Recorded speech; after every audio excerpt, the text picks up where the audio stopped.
Evening and welcome to the October 3rd, 2022 Bedminster Township Committee meeting. This is our regularly scheduled Township Committee meeting. I recognize that we have full attendance by the Township Committee in person here tonight. Committeeman Doug Stevenson, Committeeman Colin Hickey, Committeewoman Renee Moreski, and attending via Zoom, Gina Fernandez.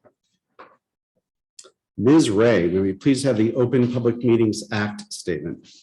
Yes, Mayor. Adequate notice of this meeting of the Township Committee was sent to the Courier News Somerville, Bernardsville News Whippany, and to all subscribers, and posted at the Township Municipal Building on January 6, 2022. Great. Thank you. Please join me in standing for the Pledge of Allegiance. I pledge allegiance to the flag of the United States of America and to the republic for which it stands, one nation, under God, indivisible, with liberty and justice for all. So we received some very sad news over the weekend. The Township Chief Financial Officer, Deb Stern, had a death in her family. 30-year-old son died suddenly. And it's a reminder of, we live in a small town, and certainly folks here in the staff, in the building, in all the municipal buildings, DPW, police, the fire buildings, and in this building. It's a close-knit group. And when one of us is suffering, all of us is suffering. Our thoughts, prayers go to Deb and her family. Her son leaves behind a year-and-a-half-old boy. They're not married that long ago, and his wife is now a widow. Just a horrible situation, and there's really not much we can say from up here. And Robin, thank you so much for sending out the information to all township employees, and we'll be dealing with some of the consequences of that because Deb is obviously not going to be in the office, and we do need the services of a CFO. So we do have some of the administrative issues to deal with, and we'll be dealing with that later in the meeting. Also, this last week on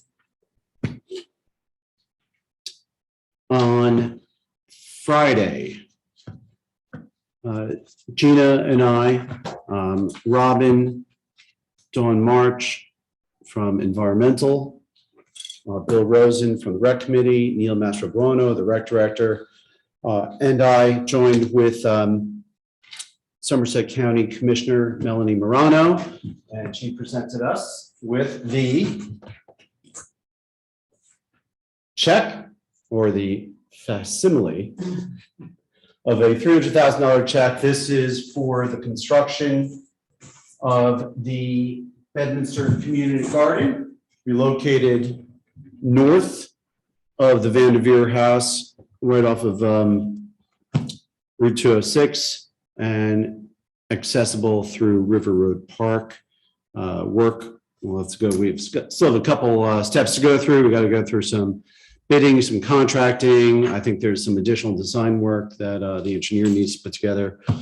But my understanding is work will probably be in process. Doug, what do you think? In the goal fall? Is to get fall 2023 kickoff. That's great. Okay. So there you go. We still got about a year lead time, but a lot of work to go through. But and once again, Commissioner Morano commented that the grant application that was put together by Bedminster Township was the best grant application she had seen. Kudos to everyone who worked on it, especially to Administrator Robin Ray. In the past, we've gone through the COVID numbers. I think we can put that to rest at this point. Looking at the numbers and reading the information out there, is that so much information regarding COVID is just not reflective of actual incidents. More and more folks are using the rapid tests at-home tests and not going through the PCR system, and therefore those cases are just not being reported. We certainly have personal anecdotes that there seems to be an uptick again in number of cases, perhaps not severity. Hospitalizations still are down, but rather than going through that on a every meeting basis, we'll save a few minutes and dispense with COVID as a reporting from the mayor. With that, let's go to public comments. If you are participating here in person, come on up to the microphone. And if you are participating via Zoom, take your cursor, scroll down to the bottom of the screen, click on participants, raise hand, and Ms. Ray will put you into queue. First, let's see if there's any member of the public here in person. There's one, but he's declining. I'm not seeing anyone raise their hand there. Okay. Let's proceed. Let's go to approval of minutes. We have two sets of minutes to approve. September 19, Township Committee meeting at 7 o'clock, and September 23, September 23, that was our special Township Committee meeting we had at 8:30 in the morning. Comments or questions regarding those 2 minutes? Seeing none, take a motion to approve. Need a second? I wasn't there on the And Monday, I- the 19th. A second. Gina seconding. All in favor? Aye. Aye. I need to abstain from the 19th because I wasn't in attendance. I And think me- Renee, you're me So too. does Renee. We have 2 permits and raffles to consider tonight. First is a fireworks permit for a fireworks display scheduled for October 21st, 2022 at approximately 9:15 a.m. at Hamilton Farm Golf Club, 1040 Parsville Road, Bedminster. We do have a rep from Hamilton Farm Golf Club to talk about the fireworks. And Renee, I believe that's you. Hello, everyone. Yes, I'm Renee from Hamilton Farm, and we submitted this application. It's a small fireworks show for a wedding that we're gonna host here in the club.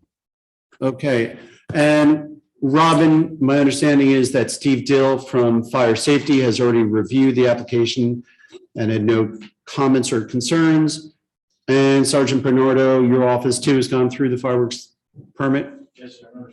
And no issues there. Any questions or comments for Renee on the fireworks? Just a question as to whether or not he's notified the nearby neighbors, if any.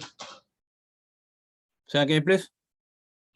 Renee, this is Colin Hickey. Have you notified the neighbors surrounding the property, just the fact that fireworks will be going off?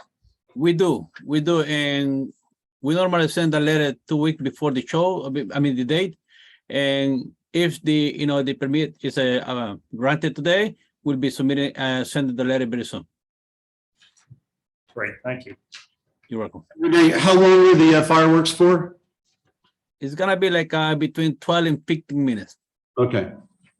So, no matter what, they'll be over by 9:30? Yes, absolutely. Okay.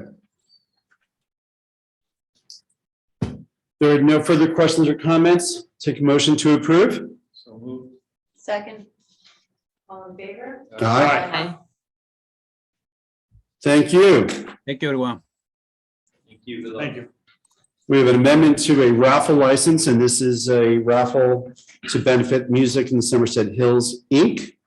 And we're changing the date of the drawing from September 24, 2022 to December 1, 2022 at 7 p.m. at 1350 Larger Cross Road in Bedminster.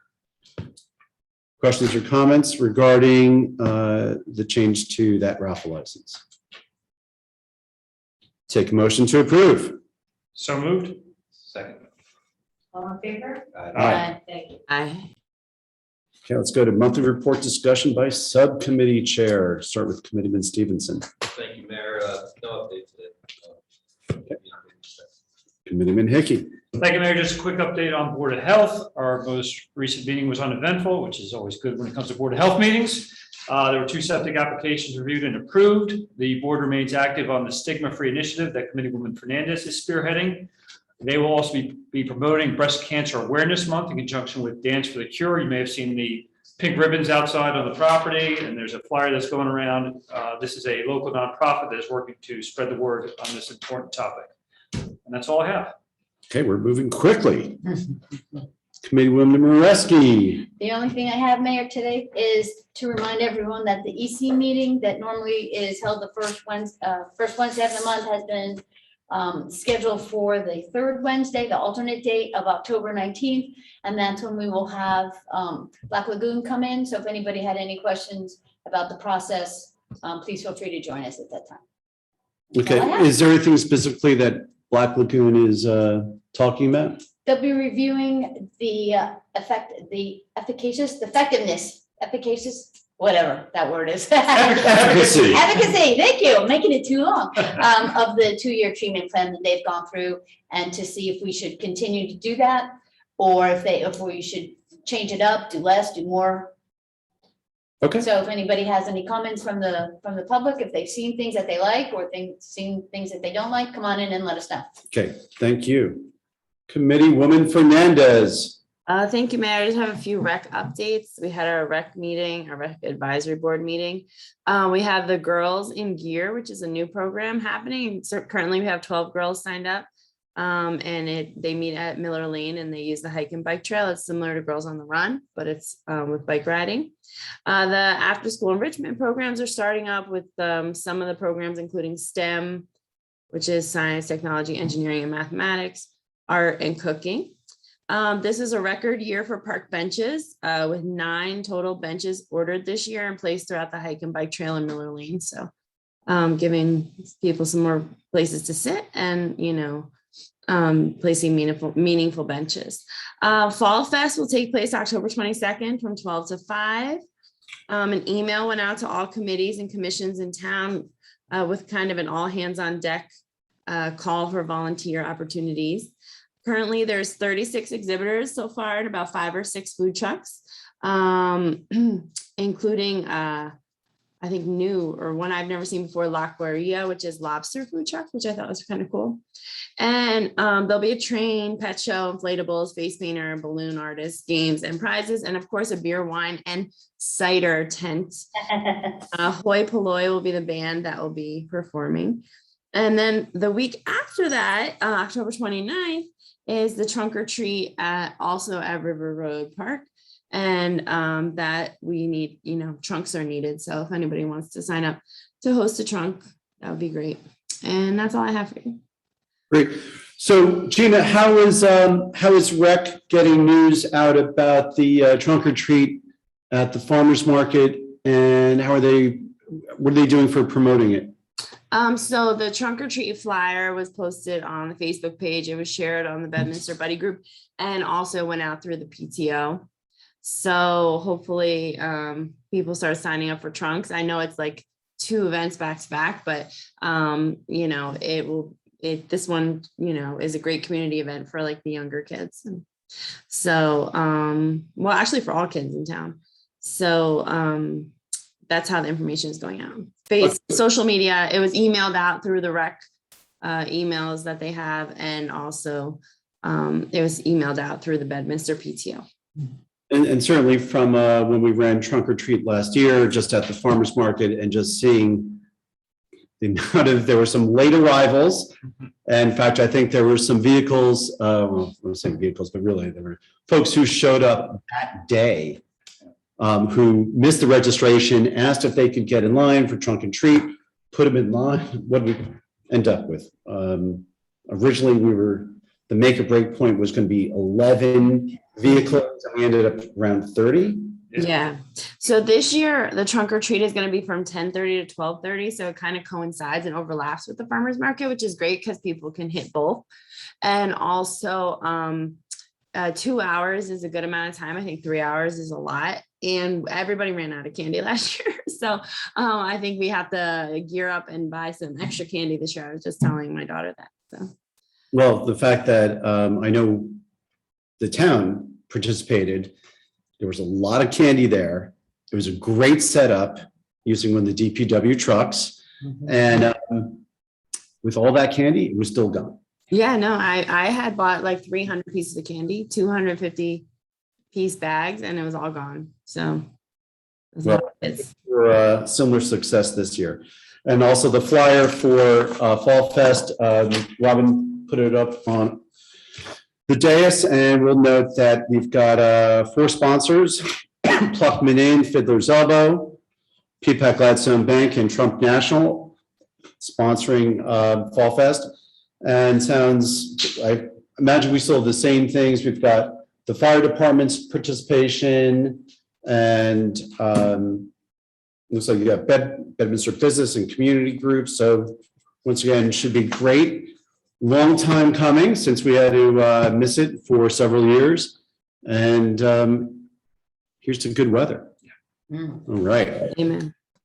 Okay, so speaking of weather, so this is the first time in a very long time we canceled the farmer's market.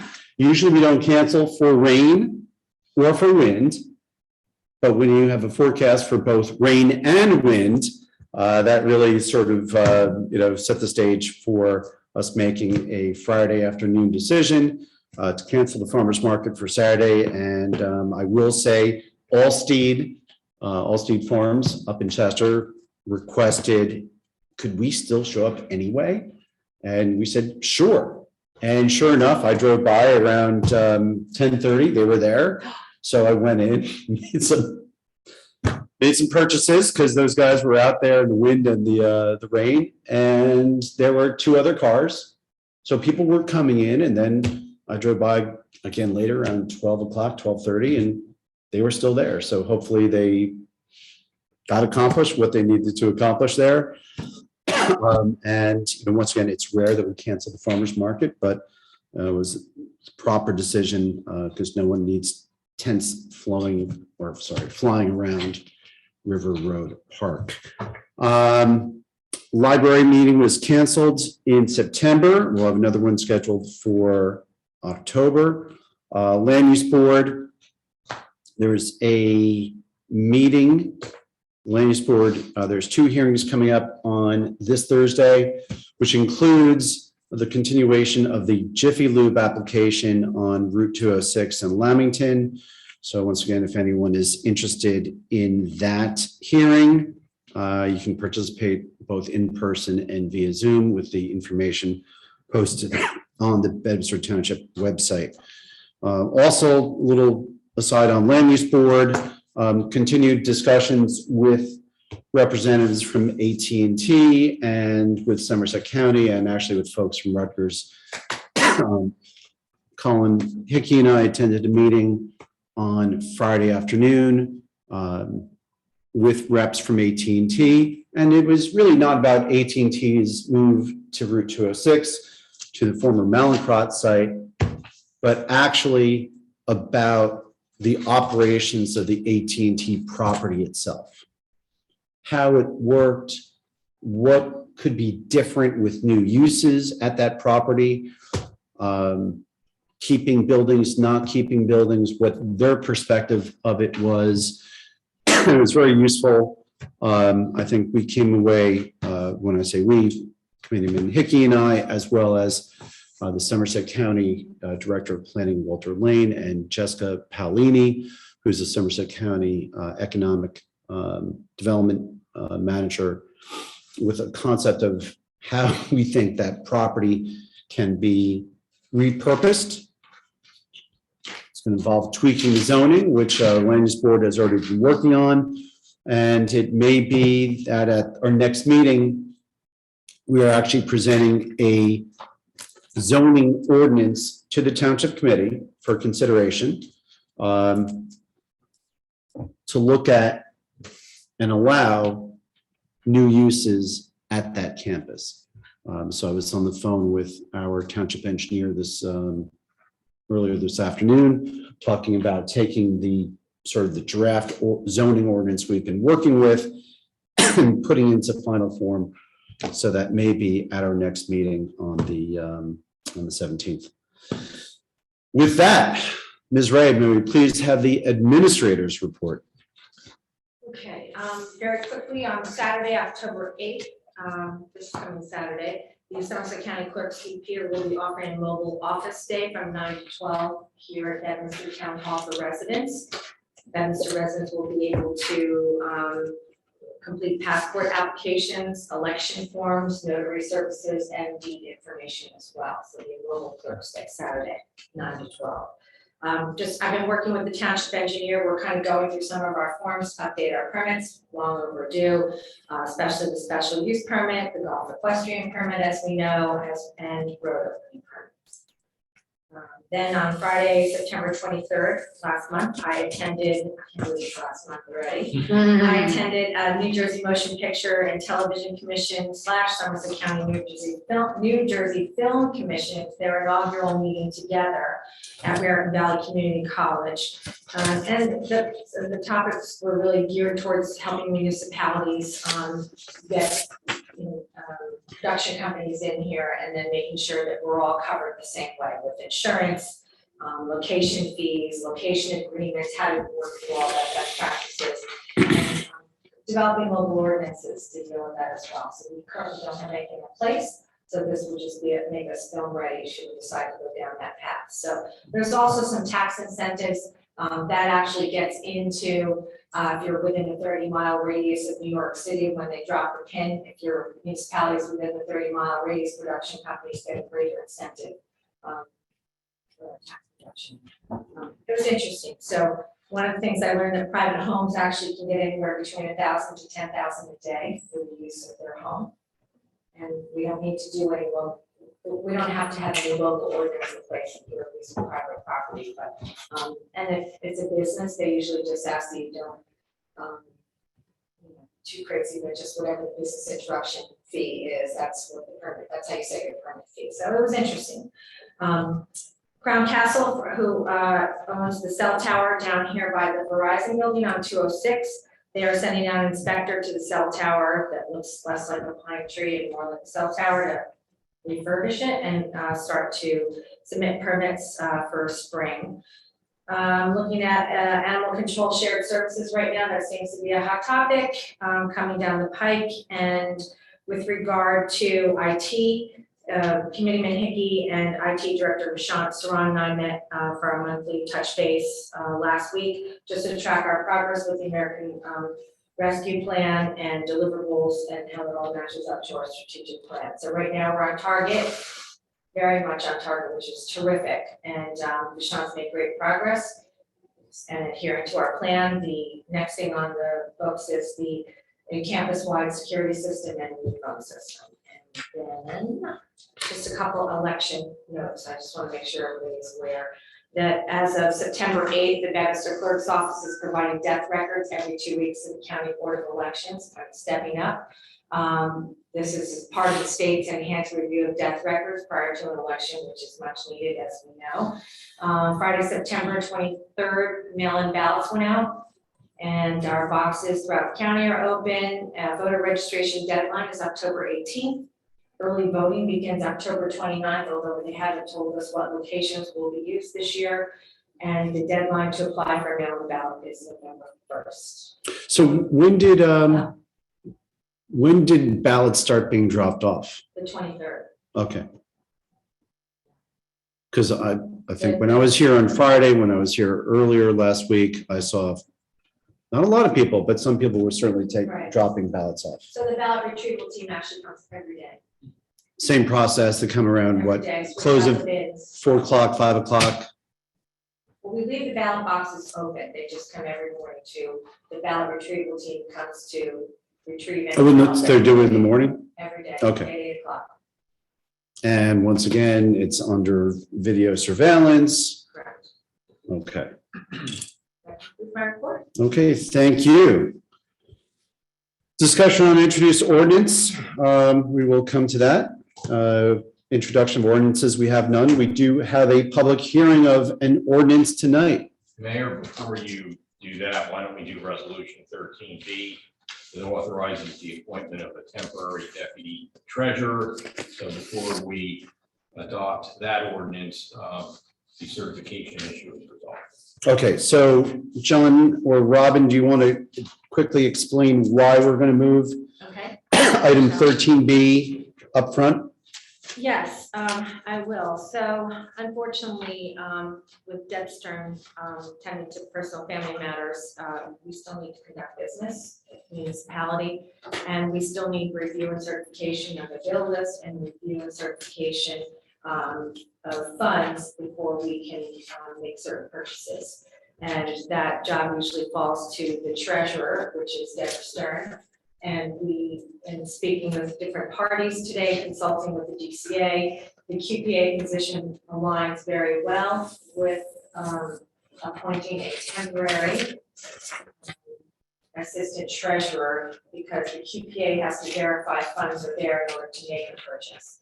So I consulted with Deborah Stern as well. She's very comfortable with us doing that October 3rd to October 31st. Temporary appointment. Okay, so with that, this is a temporary appointment for a deputy treasurer. And this is resolution number 2022-113.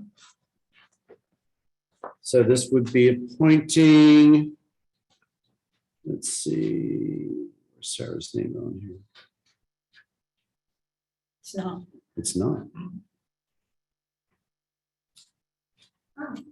It references the QPA is appointed, but doesn't give it by name. Look at that. I'll have that. I'll have to see.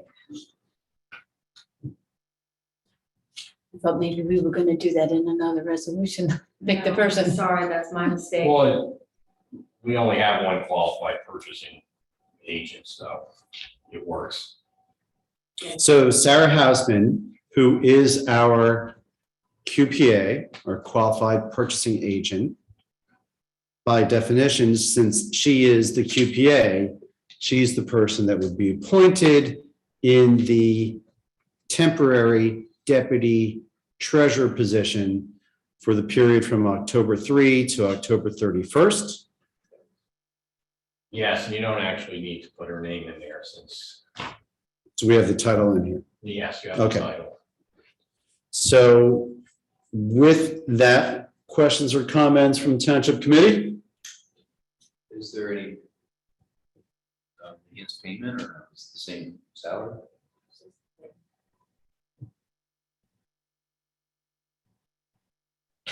Any further questions or comments? Take a motion to approve resolution 2022-113. So moved. Second? Roll call vote, please. Mr. Stevenson. Aye. Mr. Hickey. Aye. Ms. Moreski. Aye. Ms. Fernandez. Aye. Aye. Thank you. Okay, so back to ordinance 2022-012.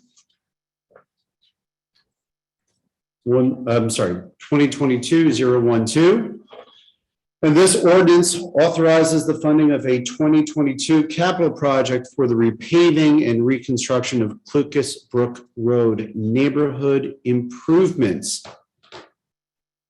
Take motion to open the public hearing. Second. All in favor? Aye. Aye. Thank you. Aye. Okay, so we have with us Kevin Murray.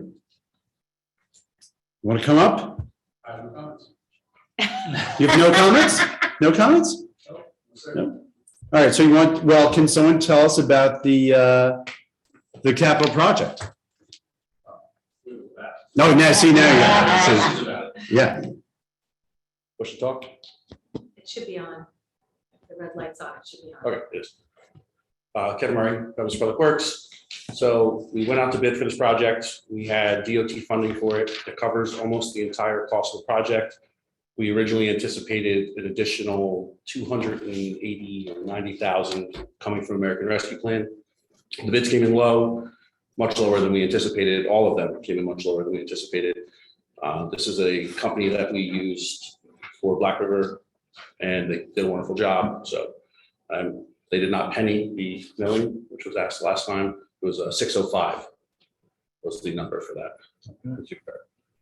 Okay. So, Any further questions or comments for Kevin? Actually, Kevin, I know there was some engineering work that was being done. Has that been proceeded for some of the drainage and cul-de-sacs? I'm not sure if, I believe that was all in Paul's scope of work. Okay, So I think that's all squared away. just want to make sure that gets done, because I know we've received some complaints from residents down there in terms of the crown on the road and how it drains, especially during the winter when it ices up. Yeah, so when they do pave it, we'll make sure that, and that could be a site decision on how they pitch everything, but. Great, thank you. And Kevin, while you're there, so if the ordinance is approved tonight, timing? For top line to get their paperwork back to us, I believe that their estimate was 2 to 3 weeks for their bonding and everything. And then I'm not sure what their timeline is for start.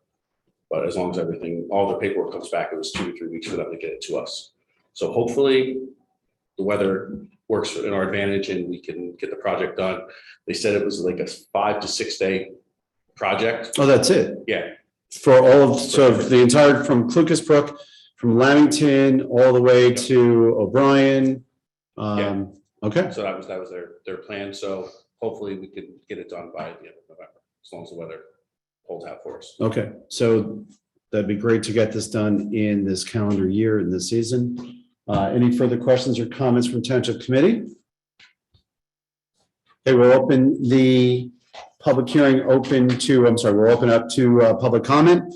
So if any member of the public has a question regarding ordinance number 2022-012, the paving and reconstruction of Clucas Brook Road. Once again, take your cursor, come down to the bottom of the screen. Participants, click raise hand. Ms. Ray will put you into queue. I haven't seen any comments, Mary, no raised hands. Okay, seeing no comments, take a motion to close the public hearing. So Second. All in favor? Aye. Thank you. And I'll take a motion to approve ordinance number 2022-012. Second. Roll call vote, please, Mr. Stevenson. Aye. Mr. Hickey. Aye. Murphy. Aye. Ms. Fernandez. Aye. Mayor Jacobs. Aye. Thank you. On that road again, it needs it desperately. That whole strip, it's good to get it in, and I want to thank town engineer Paul Ferraro, Rodney McCatherine, Kevin Murray for shepherding the applications, the grants, and the bid opening, and crossing fingers that we get this done for 2022. So thank you all. We have 4 items on the consent agenda. These are items of a routine nature. Any member of the Township Committee may pull an item off the consent agenda for individual consideration. Any member of the Township Committee want to pull anything out of there? If not, take a motion to approve the consent agenda. So moved? Second. Roll call vote, please, Mr. Stevenson. Aye. Mr. Hickey. Aye. Ms. Moreski. Aye. Ms. Fernandez. Aye. Mayor Jacobs. Aye. Thank you. We have a number of resolutions that are not on the consent agenda. And we just covered one of those already, which is the appointment of a temporary deputy treasurer. That's item 13B. 13A is resolution number 2022-106.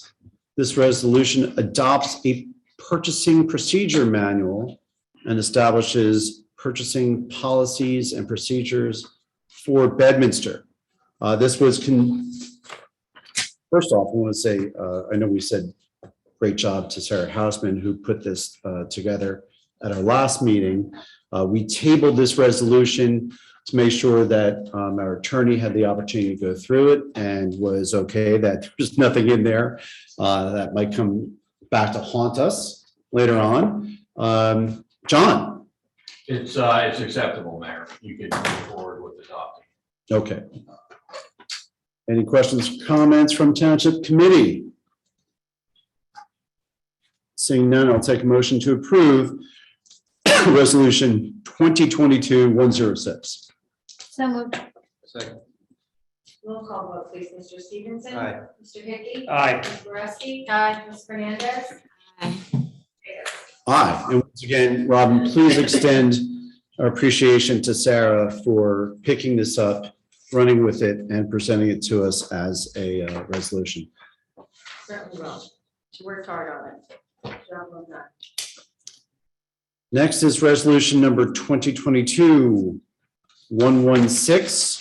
Resolution authorizing the provision of a loan pursuant to the Township Bedminster Affordability Assistance Program for the purchaser of an affordable housing unit located at 61 Village Green Road. Ms. Ray, this is just this is part of the normal process for affordability assistance. That's correct. Any specific questions or comments? Seeing none, take a motion to approve resolution 2022-116. So moved. Second. Roll call vote, please. Mr. Stevenson. Aye. Mr. Hickey. Aye. Ms. Boraski. Aye. Ms. Fernandez. Aye. Aye. Next, resolution 2022. This resolution appoints a temporary part-time fire subcode official and fire inspector. Ms. Ray, just want to walk us through this? Sure, this is a continuation of another meeting in the construction department. In addition to the positions that we temporarily hired at the other day at our special meeting. And this appoints a part-time fire subcode official in order to accept this position permanently. Great. Any further questions or comments? Seeing none, take a motion to approve resolution 2022-117. So moved. Second. Roll call vote, please. Mr. Stevenson. Aye. Mr. Hickey. Aye. Ms. Boraski. Aye. Ms. Fernandez. Aye. Yes. Gina, that's a heck of a voice you got there. It keeps getting worse and worse as the night goes on. Sorry about that. Aye. Thank you. Resolution number 2022-120. So that now we've adopted the ordinance accepting the money.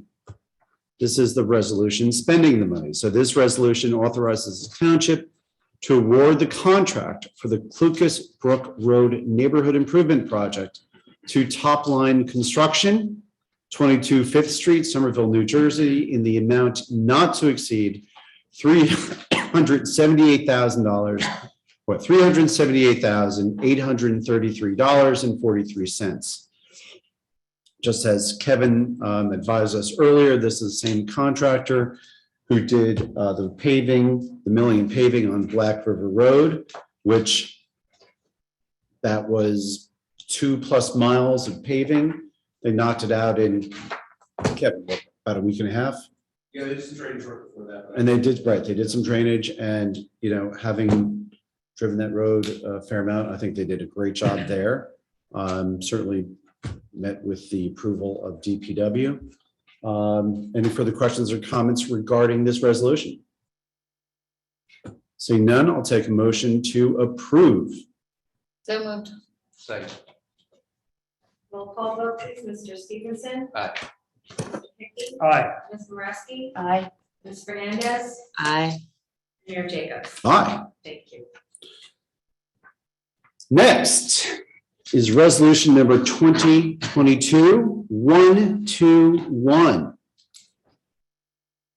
This resolution authorizes the hiring of a new police officer for the Bedminster Township Police Department.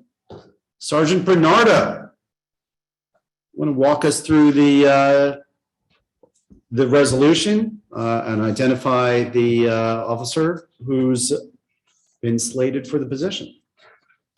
Yes, sir. Sarah Elizabeth Contessa, she's currently sheriff's officer in New Jersey. And when we had an interview process, and she was she came highly recommended from all of the panel, all of the interview panel, and she passed a pre-employment background check, and we're very excited to have her starting on October 17th. That's great. And I do remember having conversations with Chief Rock. He gave an enthusiastic endorsement for soon-to-be Officer Contessa. That was great to hear, and it was great to move so quickly on this. So thank you, Sergeant Bernardo. Any further questions or comments for Sergeant Bernardo on this resolution? Seeing none, we'll take a motion to approve. So moved. Second. Roll call vote, please. Mr. Stevenson? Aye. Mr. Hickey? Aye. Ms. Maresi? Aye. Ms. Fernandez? Aye. Great. Aye. Thank you. Thank you. And since we do have a meeting, do you know what, well, Sergeant Bernard, do you know if she'll be coming in to be sworn in at Township Committee? We'll be here that night, unless you want her sworn in earlier. That's ideal. Okay. So you figure out when you want her sworn in, and then we'll make sure that we've got the appropriate folks there to do it for her. You got it. Okay, thank you.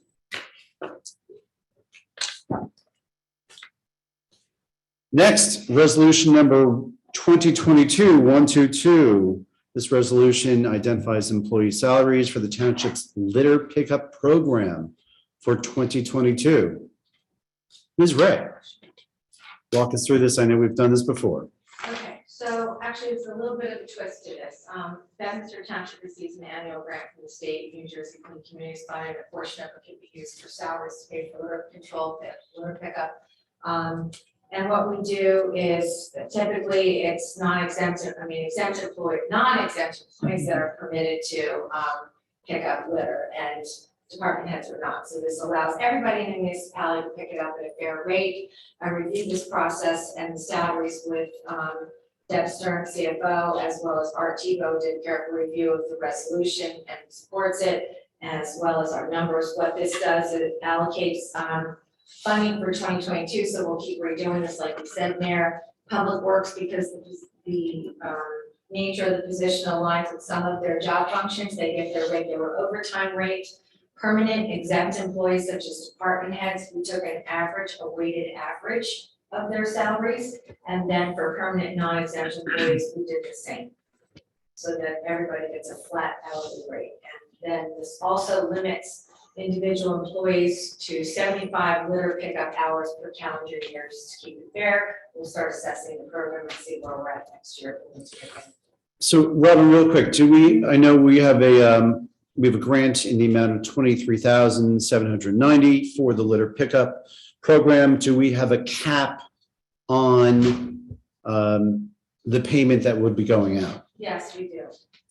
And there's certain 25% on equipment that you could use to, Well, I guess my question is, we have 30 something employees. If they all do the 75 hours, will that exceed the grant amount? No, so typically in the past, we've looked at all the numbers that we spent in the past years, and we totaled up the number of hours that we've actually spent, so no, we're gonna be fine. Okay. We're gonna be well within where we need to be. I can actually give you this. We did a total of 300 something hours in 2020 or 2019 when we were at the height of our program, which still falls below where you're at now. There was a core of about 6 or 7 people that participated across the board, but others have expressed some interest, so we thought, to be fair, we should. Okay. Questions or comments from Township Committee on Resolution 2022-122? Seeing none, take a motion to approve. So moved. Excuse me. Second. Roll call vote, please. Mr. Stevenson? Aye. Mr. Hickey? Aye. Ms. Maresi? Aye. Ms. Fernandez? Aye. Aye. Next is resolution number 2022-124. This resolution amends resolution 2022-007 and authorizes additional funds for the affordable housing agent professional services. Ms. Ray, you just want to walk us through that? Sure. So there have been a few more transactions that have been anticipated this year versus last year and versus what was proposed. And in addition to that, there's also an additional affordability systems processing fee that was not necessarily calculated properly during the time of the contract. So we are need to add additional fees to pay our affordable housing agent. So we're going to be over. And you've gone through that. And John, have you seen, have you I gone? just saw this Friday. There were additional hours that we were billed for working on the affordable housing spending plan as well. That we have another issue. You know, This- I'd like to table this and just have John review it and compare it against the contract. I think isn't it a finance thing? I'm not familiar with their charges or things like that. Yeah, it's a new fee that I don't know they- how I would do that. Yeah, it's a new fee that they started this year. We can table it. We can But if they, discuss it. but they're under a contract with us, so if this fee is beyond the scope of the contract, I just want to make sure that So that fee it's is- okay. That fee is identified in their contract, but because there's been additional affordability this year with grant closeouts, there's been additional transactions, that affordability fee, that extra fee that we're paying has also gone up incrementally. So we're hitting it on that side, and we're also getting on the spending plan. There's been a lot of additional time spent. I certainly understand the consulting on the putting the spending plan together, but on these other fees, I just would want to They're take a. identified in the contract, it's just we have more total transactions than anticipated. Okay, The numbers that were based on what we were going to spend was similar to transactions that we did the prior 2 years. However, this year we did more transactions. okay, I'll tell you what. I'd like to table Sure. this so that I can just run through the numbers myself. Perfect. Okay, so unless anyone minds, I'm going to table resolution Good idea. 124. And which leaves us with resolution 2022-125. This resolution authorizes Township of Bedminster submit a grant application to the New Jersey Department of Law and Public Safety for the automated license plate reader for their initiative, the automated license plate reader initiative for fiscal year 2021. Sergeant Bernardo, what's an automated license plate reader? So since the beginning of COVID, stolen car and violent crime rates have increased greatly in New Jersey. So they're opening up this grant for this technology because most crimes take place in stolen vehicles. Basically, it's cameras that go on a patrol car, and as the patrol car either passes moving vehicle or cars that are parked in a parking lot or a driveway, it's basically running the plate instantaneously. So if there's any hit, stolen car, one person, unregistered vehicle, amber alert, silver alert, all the things that are in the DMV system, they automatically notify the officer instantaneously. Okay, how many of those is this just for one? Is this for One patrol car. one patrol car? Okay. Questions or comments? I think it's great. I just don't know whether it's gonna get challenged, but not our problem. Challenge the report. Well, yeah, I'm just saying, I mean, a player that's just out there running plates randomly, and then you realize, okay, that plate comes back to someone with, a warrant or something. Is that probable cause, or I don't know. I mean, The technology is not new. We've been using it over 10 years. It's just new to our department. If we get it. And I know we probably covered this before, but just so what is the current position on you come across, you're on 206, stolen vehicle. Is the AG allowing pursuit at this point, or is pursuit still discouraged? They re-allowed it, but it's gonna depend on the supervisor that's working based on time of day, traffic, weather, a bunch of different factors. Whether the supervisor will allow the officer to pursue or not. It's not up to the officer, it's up to the supervisor. Got it. So the AG's office has now re-allowed it, but it's still subject to supervisory control. Each time, yes. Each time, okay. Each time, so in the heat of the moment, you've got to phone in and get No, a no. supervisor to tell you whether or not to pursue? No, the supervisor's hearing it on the radio, and they're gonna ask all these questions. Why are you pursuing, weather, traffic? All the stuff like that. And the supervisor has to allow it. It's a different world. Yes. Okay, so this is for one, this is a grant application for one of the readers for one of the patrol cars. Yes. And how many do we have right now? Of the readers? 0. Oh, 0. Oh, so this would be the first time. None. This is new to us. Oh, so this is, New Jersey. so this would be brand new to us. Okay, now got it. Okay. Well, that answers my questions. Well, there, if it works, will there be a grant to get another one? Or can, I know that they put out, I think, close to 10 million. The state police are getting 5 million to stick them on the turnpike and 287 in different areas. And the rest of the money's going to all the agencies in New Jersey. It's very competitive, so. can you move that reader from patrol car to patrol car, or does it stay on one and stay there? It stays on one because it gets wired, but when you buy a new car, the whole system would go on a new car. Oh, that's good. Yeah, it's not portable, in terms of, one shift, one car has it much. You basically have to dedicate a car. Okay, So it is interesting because you will certainly end up finding more stolen vehicles or vehicles that trigger that flash, which puts, once again, more pressure on the supervisors, the OICs and the sergeants to make those decisions. And you can see where the consequences as they go down the road on that.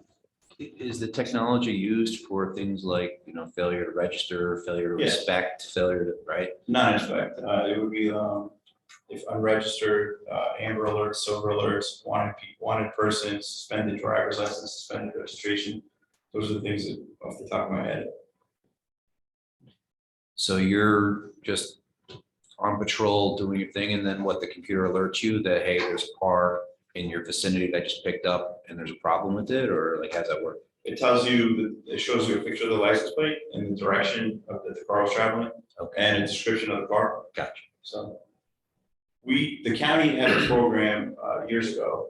They used to loan them out. So we've had them here. I think it was like 2010, 2011. And so we've have used them. They're very effective.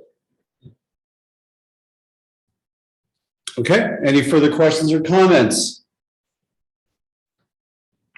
Take a motion to approve. And once again, the resolution authorizes Bedminster to apply for the grants.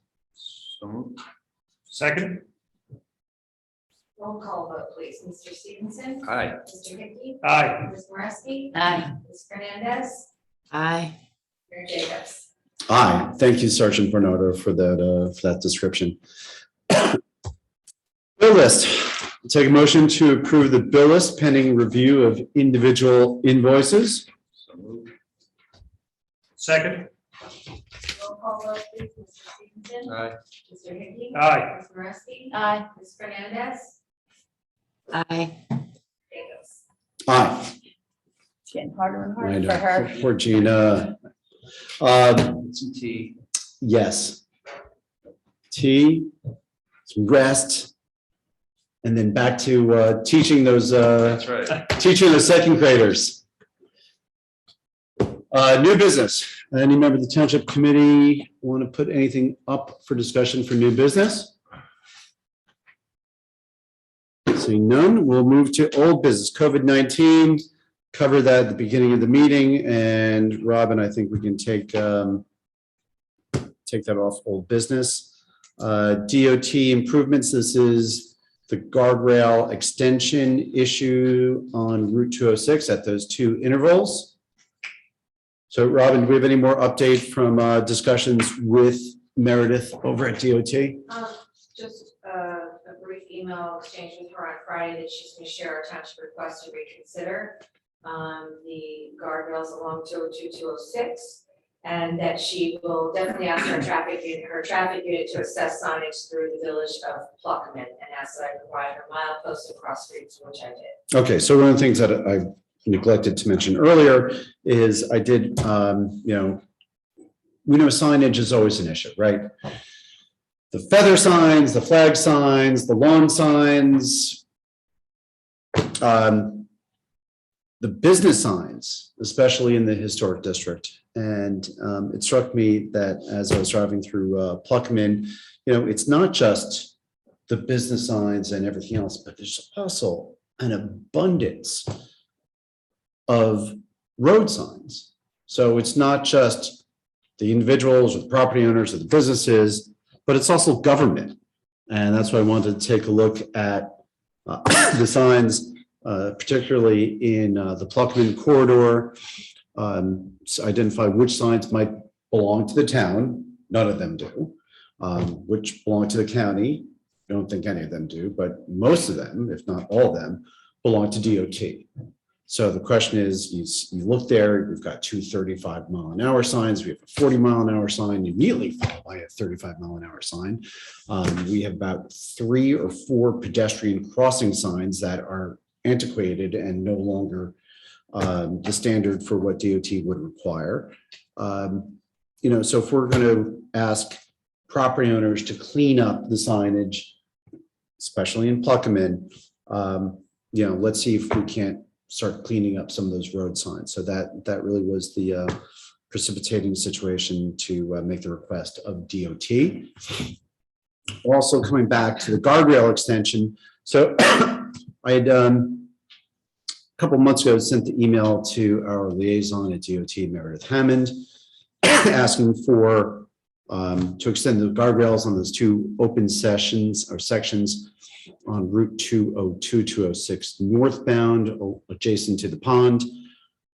And we got a response back saying, well, we don't think that our traffic guys really think it's appropriate in both spots because we don't have guardrails where there's a drop off so cars don't end up in a ditch.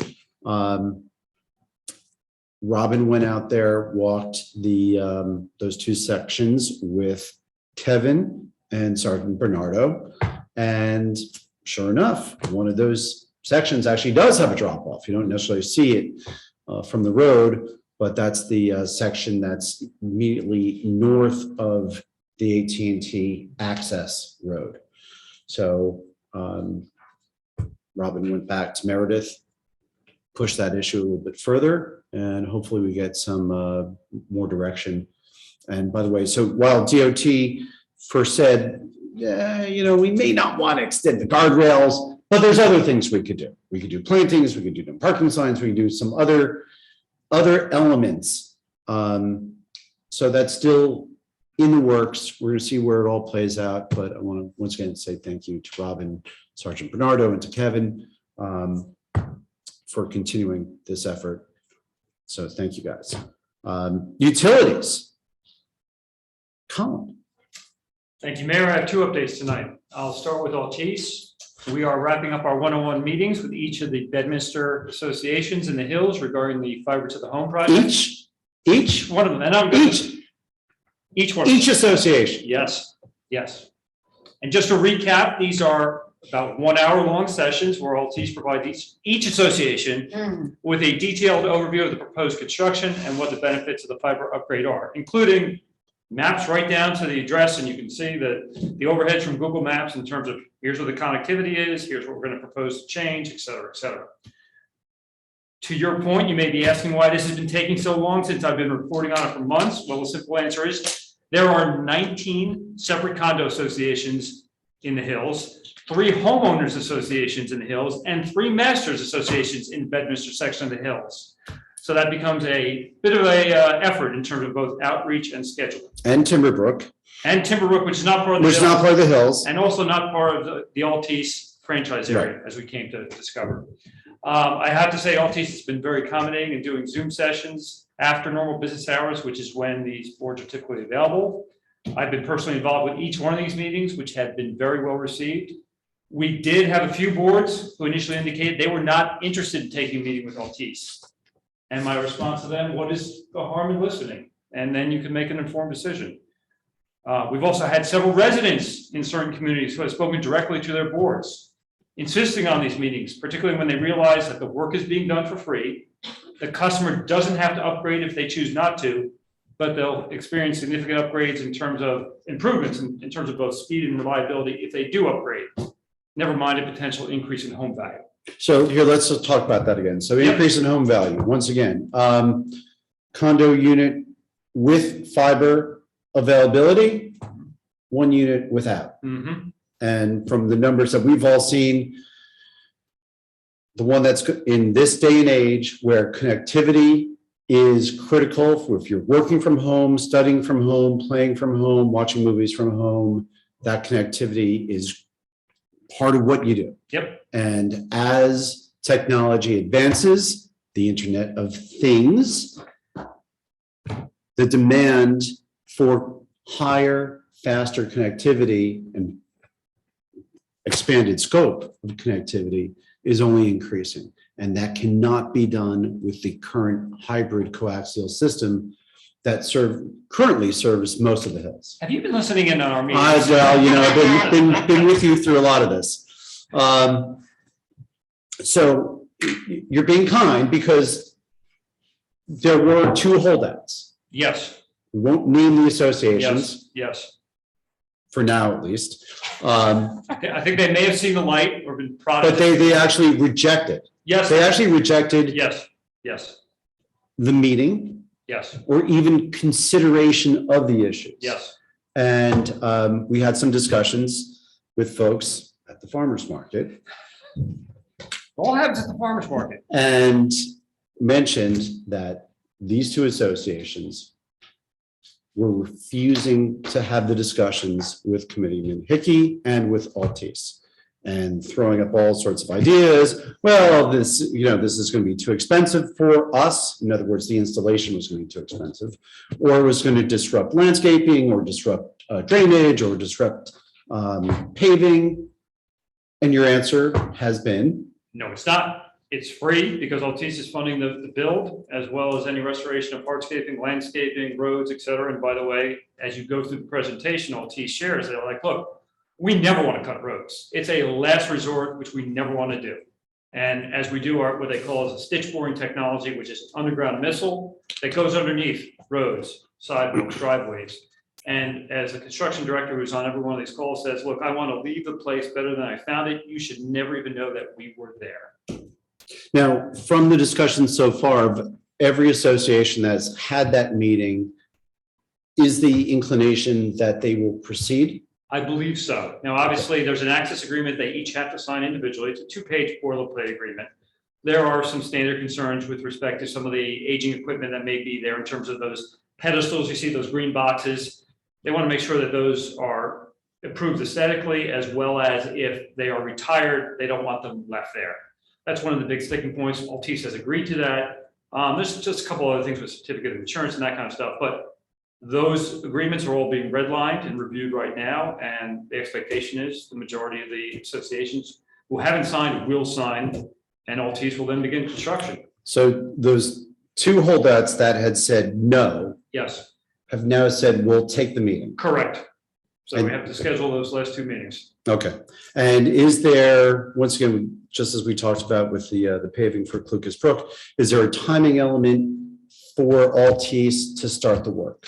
So ideally, they would like to start the work this year.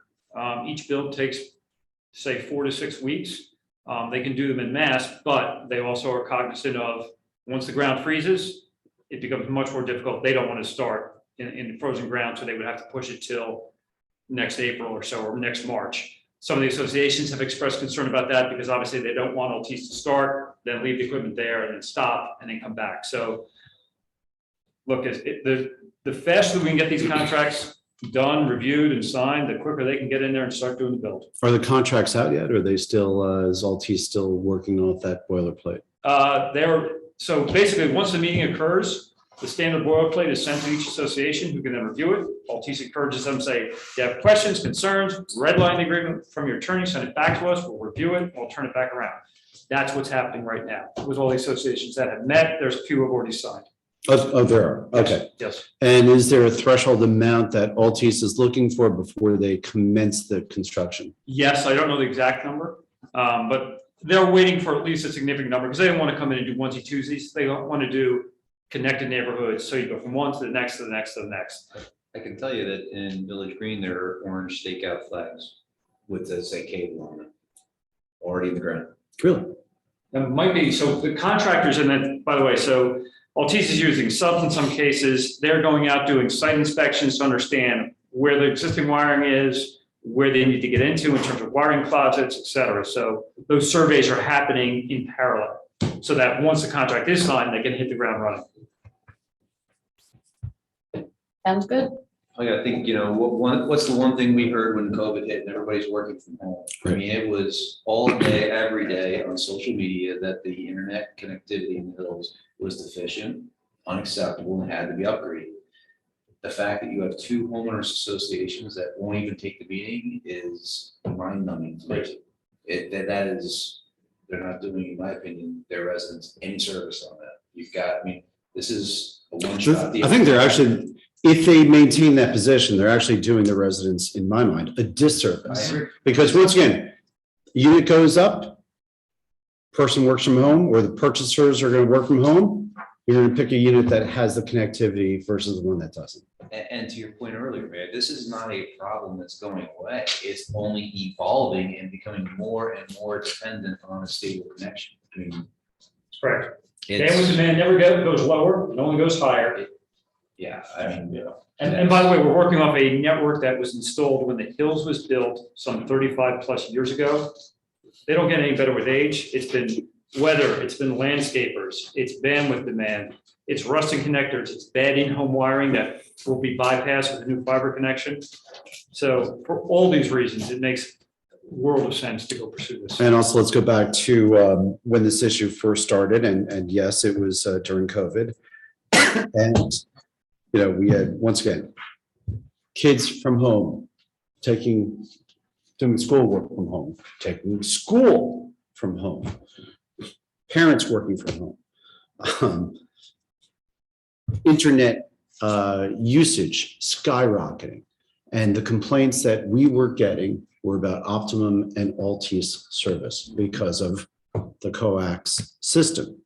When we brought Altice here and we announced this as a community meeting, it was perhaps one of the largest attended community meetings or township committee meetings that we had to talk about the situation with the cable.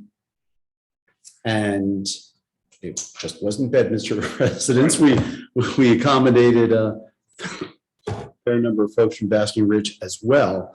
But, this is why I bring it back to the fact that we finally got those two associations to at least consider having the meeting. Right. Because Doug, just as you said, they weren't getting it.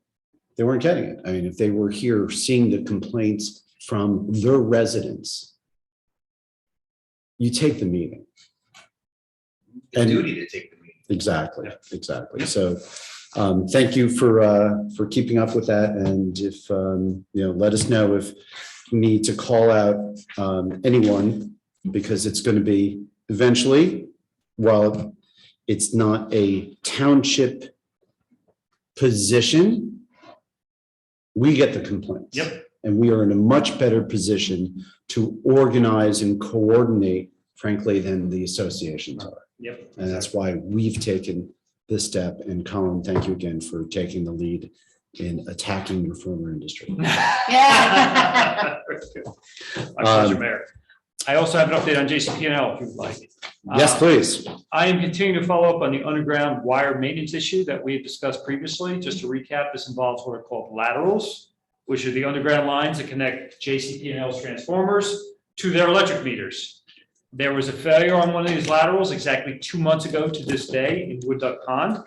The association had to go to extraordinary measures to restore power, including hiring an electrician and an excavation team after being told by JCP&L that this was the association's problem. Well, the bill just came due for that work, and it's a whopper. The association actually sent it to me, just so I can understand how much it was. And I forwarded it to our JCP&L folks and reminded them, this is real money. This is just not a policy issue. I mean, let's face it, because of inflation, the boards in the hills, and Renee can speak to this, they're already facing significant increases from their suppliers, from their service providers, and now they're wrestling with how to minimize or eliminate raises in fees for next year. Meanwhile, this kind of bill comes in totally out of the blue. What, we're gonna give us a number? I'll give you a number, sure. It's $11,707.26, which may or may not be covered by the association's insurance. And even if it is covered, there's a deductible. And by the way, this is not a wood duck pond specific issue. This bill is, but this is going to be a greater problem throughout the hills as time passes. It's the same infrastructure. It's the same The infrastructure. same it's all the infrastructure, same it's gonna time. happen again. Right, exactly. And just a reminder, when that incident occurred, it was 96, 97 degrees. Yes, And I do want to, the Wood Duck Pond folks, they moved on it and they made the decision to spend the money. they had to, right? It was crazy, but they got it done and they got it done quickly. Really JCP&L's position, I keep you asking. can't have it both ways, right? Right, It's either your infrastructure or it's not your infrastructure. Right. And if it's your infrastructure, they should be responsible for repairs. And I went, as I mentioned at the last meeting, I went back to their customer service guide on the web, and it says for residential developments, the company shall install and maintain the service lateral connectors. So if I'm reading it wrong, somebody tell me, but so far no one has come back and said my interpretation is incorrect. So I think either the associations have to receive an official communication from JCP&L as to service lateral ownership and what options exist for JCP&L insurance or repair, if in fact the customer owns these lines, which I'm not even sure they do. I'm very disappointed we haven't received any additional clarification on this issue. I've asked repeatedly. I will remain vigilant until it's resolved. This is ridiculous. Thank you. Thank you.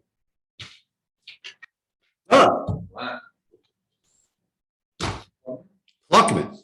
Well, Mr. Blaro and I had an opportunity to engage with ownership and management over there. I expressed our opinion and our disappointment in the condition of the property and what our expectations were. And I would say that ownership received it well. There was no pushback.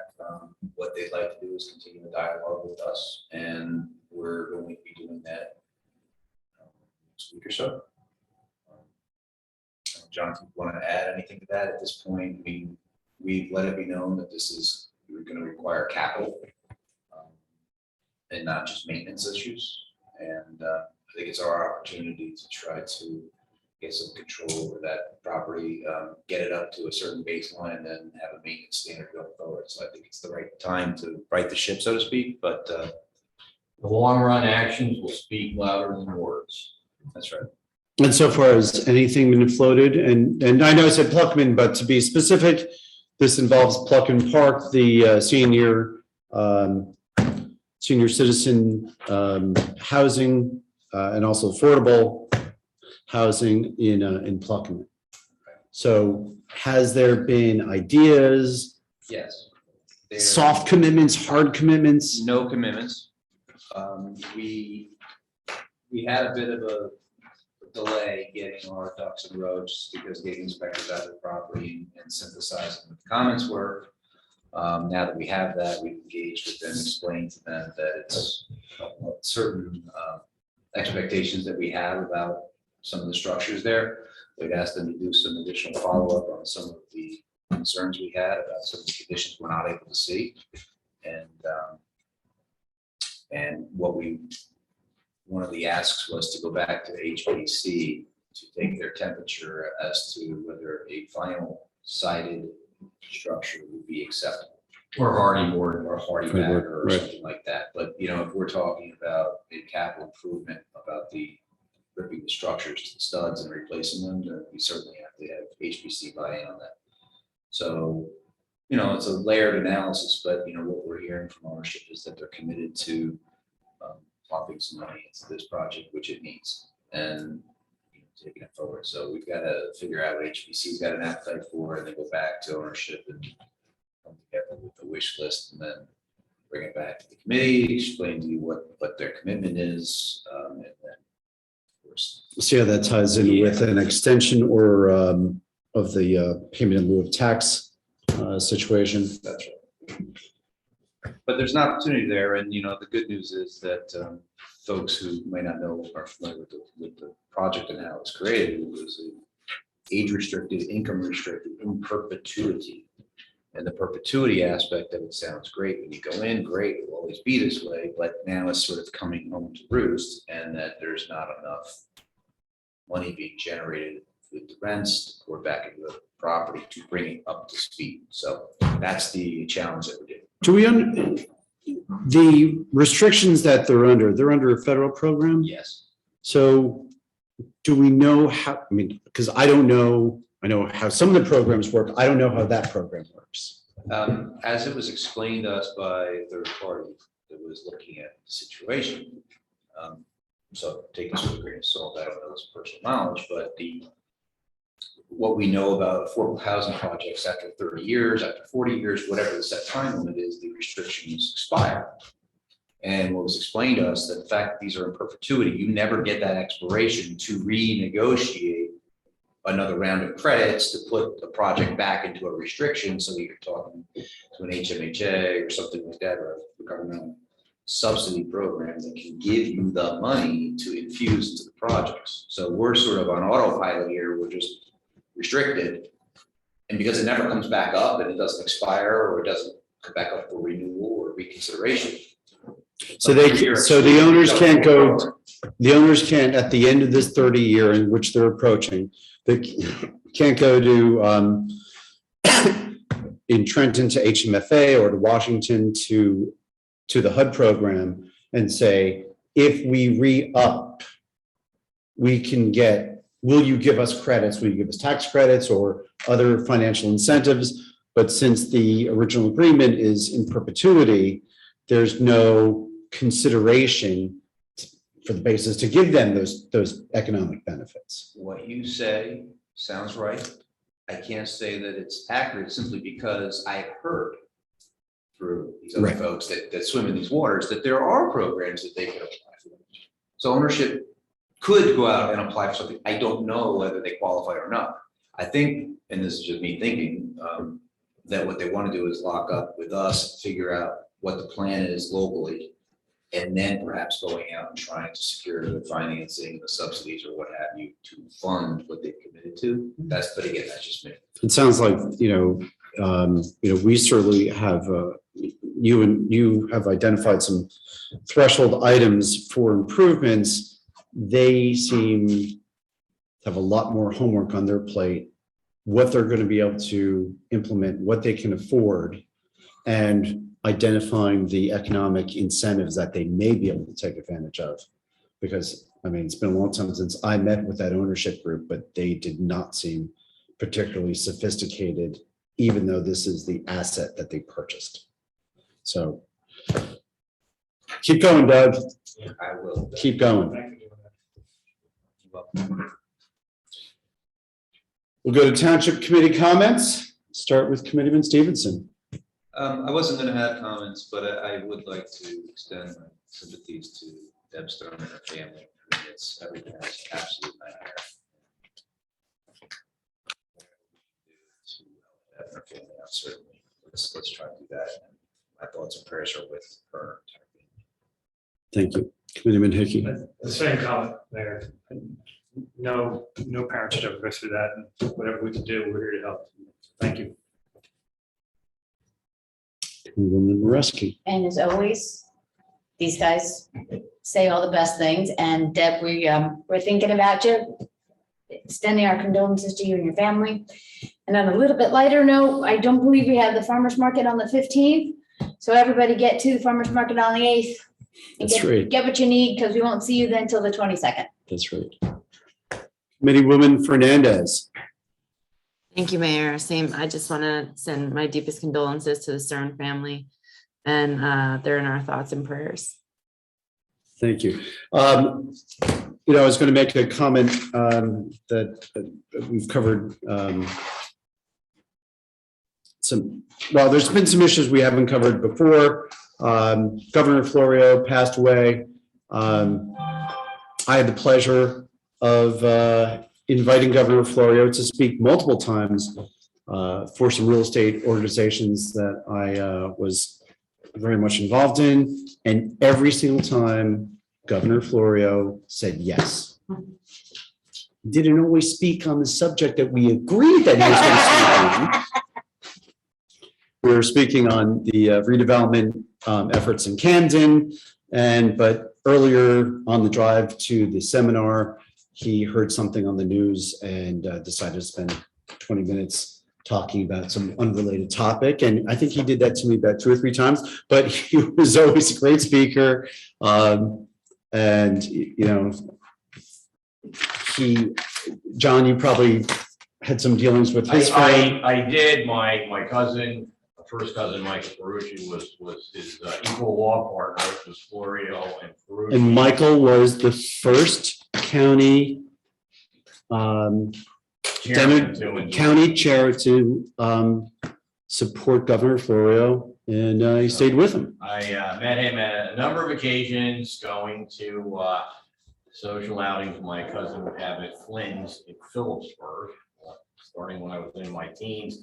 And also had the chance to meet the governor at his office in Piscataway when he was there for a while, and also in Wapatcon. He was always a very pleasant and amiable person. So yes. And I had meetings with him down in Camden for a while. He had a firm that was administering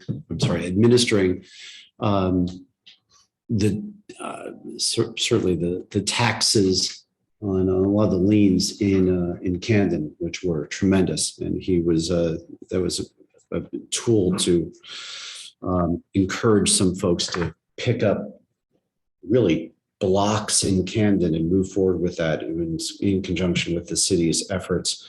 And Governor Florio was terrific there as well. And I'll also say recollections of him walking the floor at the League of Municipality. And he was just walking on the floor. There's Governor. just walking down the floor, just like anyone else, taking advantage of the seminars and looking at the lawn mowers and everything else that's down at the league. So, miss seeing him there. And that's what I have. It's October. Bob Shirley, who's been participating, has sent me an email to me and Marie Crenshaw. Bob, I will be getting an email back to you on your concern. And we do not have an executive session tonight. So I'll take a motion to adjourn. So moved. Second. All in favor? Aye. Thank you and good night. Good night. Regina. Ooh. Thank you. Oh, we go. I only have one invoice that's